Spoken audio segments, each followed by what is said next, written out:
कानडा राजा पंढरीचा, कानडा राजा पंढरीचा, कानडा राजा पंढरीचा.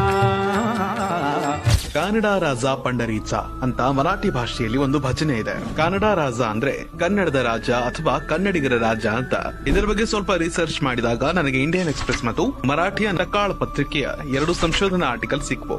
ಸಕಾಳ್ ಪತ್ರಿಕೆಯಲ್ಲಿ ಪಂಢರಪುರದ ವಿಠ್ಠಲ ಗುಡಿಯ ಮಂಟಪದಲ್ಲಿ ಕನ್ನಡದಲ್ಲಿ ಇರುವ ಒಂದು ಶಾಸನದಲ್ಲಿ ಪಂಢರಪುರವನ್ನ ಹಳೆಗನ್ನಡದಲ್ಲಿ ಪಂಡರಿಕೆ ಅಂತ ಉಲ್ಲೇಖ ಮಾಡಿದ್ದಾರೆ. ಹಾಗಿದ್ರೆ ಈ ಭಜನೆಯಲ್ಲಿ ಕಾನಡ ಅನ್ನೋಕೆ ಕಾರಣ ಏನ್ ಗೊತ್ತಾ? ಅದಕ್ಕೂ ಉತ್ತರ ಇಲ್ಲಿದೆ. ಕನ್ನಡದಲ್ಲಿ ದೊರೆತ ಮೊದಲ ವ್ಯಾಕರಣ ಕೋಶ ಶಬ್ದಮಣಿ ದರ್ಪಣದ ಅಧ್ಯಾಯ 1ರ 32ನೇ ಸೂತ್ರದಲ್ಲಿ ಸಂಸ್ಕೃತದ ವಿಷ್ಣು ಪದಕ್ಕೆ ಕನ್ನಡದ ವಿಟ್ಟು ಎಂಬ ಪದ ಬಳಕೆ ಮಾಡಲಾಗಿದೆ.